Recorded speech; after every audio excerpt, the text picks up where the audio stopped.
Police এবং বিচার বিভাগের প্রতি অনাস্থা সেটা একটা কারণ, কিন্তু মূল কারণটা আমার কাছে যেটা মনে হয় সেটা হচ্ছে যে যারা এই মব জাস্টিসটা করছেন, সেটা শিক্ষার্থী হোক, রাজনৈতিক দলের নেতাকর্মী হোক, কিংবা আপনার রাস্তার সাধারণ মানুষ হোক, তাদের ভেতরে একটা ভয়ঙ্কর রকম মানসিক বৈকল্য আছে, মানসিক নিষ্ঠুরতা কিংবা বিকৃতি আছে।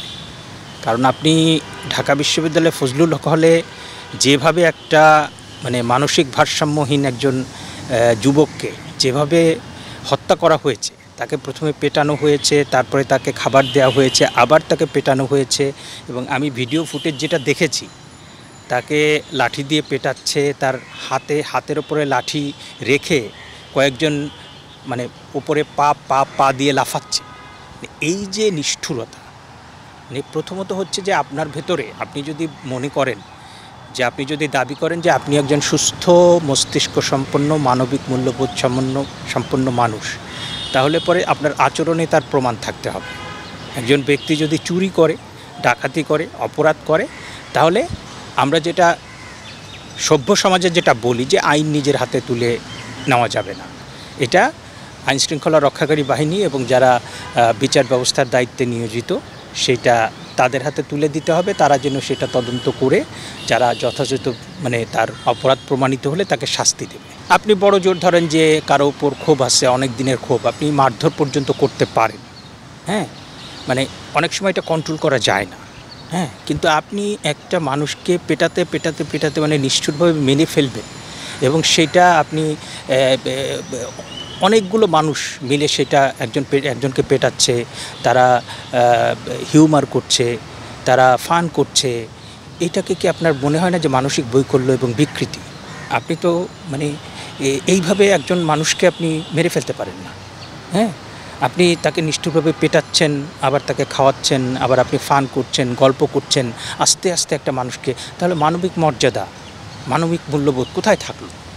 আমাদের শিক্ষা ব্যবস্থা, আমাদের পরিবার, আমাদের সাংস্কৃতিক পরিমণ্ডল, এখান থেকে যে মানবিক মূল্যবোধটা আমাদের পাওয়ার কথা সেইটা আমরা পাচ্ছি না। নইলে পরে আপনার পত্রিকায় যেটা এসছে, পরিসংখ্যান যেটা এসছে, গত 2 সপ্তাহে 40 জনের মতো এরকম মব জাস্টিসে তাদের হত্যা করা হয়েছে, হ্যাঁ। তো আপনি আপনার যদি মানবিক মূল্যবোধ থাকে, আপনি তো একটা পশু পাখির গায়ে তো আপনি হাত দিতে পারেন না।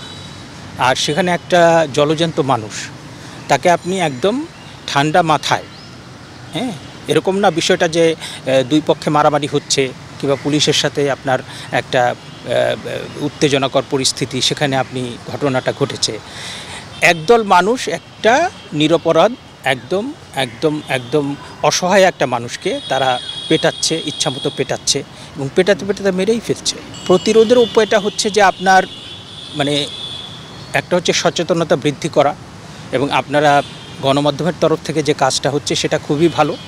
এতে করে জনসচেতনতা বাড়বে, এবং আপনার ছাত্র জনতার যে গণ অভ্যুত্থান হয়েছে তাতে করে কিছু শিক্ষার্থী, সবার কথা আমি বলবো না, তাদের ভেতরে একটা হিরোইজম কিংবা তাদের ভেতরে ক্ষমতার একটা দম্ভ, এইটা চলে এসছে, এবং সেই জন্য তারা নানা রকম, শুধু মব জাস্টিস না, তারা নানা রকম তারা সচিবদের নির্দেশ দিচ্ছে, তারা রাষ্ট্রীয় ব্যাপারে নানা রকম নির্দেশ জারি করছে।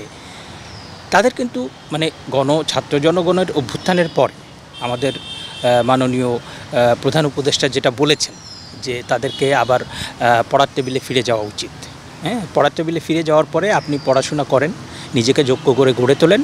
আমরাই আমাদের দেশের কাজে তো আপনারাই দেশটা চালাবেন, এই শিক্ষার্থীরাই তো দেশটা চালাবে। কিন্তু এখন যেটা হচ্ছে এটা তো একটা নৈরাজ্যের দিকে চলে গেছে।